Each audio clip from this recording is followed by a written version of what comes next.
Sveiki, norėčiau Jums papasakoti apie Dievo buvimą.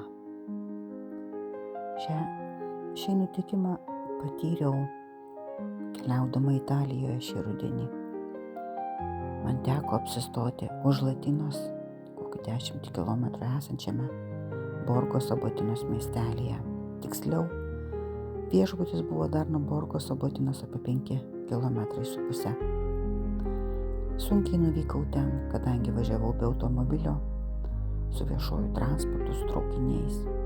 Kelias dienas pabuvus man reikėjo grįžti atgal į civilizaciją.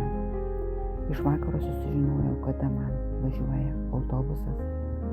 Jis turėjo vykti po 6:10 ryte. Nulėkiau į sustojimą su bagažu, su lagaminu, su kuprine ir laukiau autobuso. Bet jis atvažiavo iš kitos pusės, kitaip tariant, kitoje kelio pusėje esantį sustojimą. Pasimečiau, bet nelipau į jį. Iš jo išlipo italas, o autobusas nuvažiavo.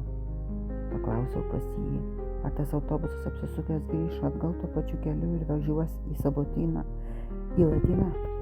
O jisai papurtė galvą ir pasakė, kad ne, kad sekantis autobusas bus po valandos ir jis nevažiuos atgal per čia, jis važiuos visai per kitur, į Latiną.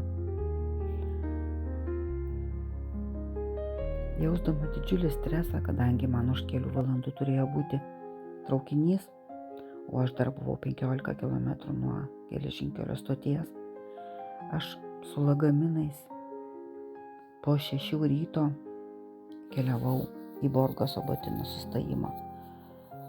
5 km praėjau, radau sustojimą, sustojau ir laukiau autobuso. Stovėjau, laukiau ir verkiau.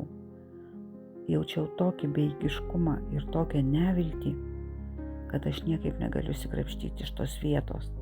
Nesvarbu, kad ji labai gražiai, jūs matote mano video, koks gražus joje yra paplūdimys. Aš stovėjau ir verkiau ir prašiau Dievo, Dieve, padėk man, kodėl tu mane apleidai. Ir Dievas mane išgirdo. Jis man atsiuntė 2 angelus. Netrukus atėjo senukas su lazdele, pensinio amžiaus, šlubuodamas.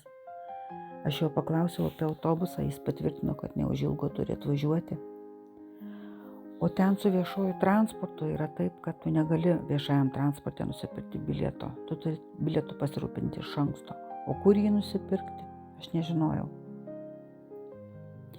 Atvažiavo autobusas, mes abu lipom į tą autobusą, aš visa apsiverkusi. Pradėjau klausti žmonių, kas gali parduoti man talonėlį.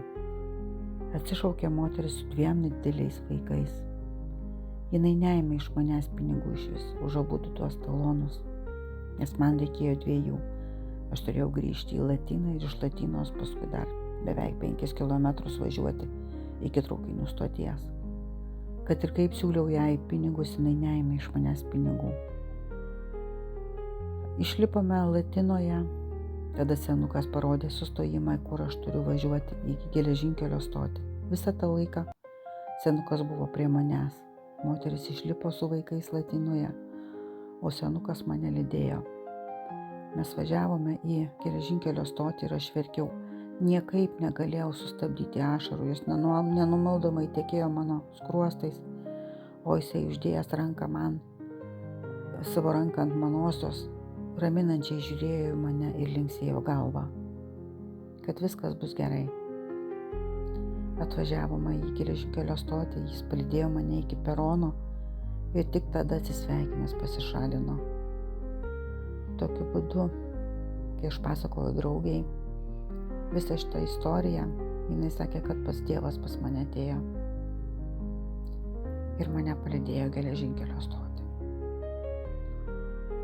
Dar ir dabar man yra labai sunku apie tai kalbėti.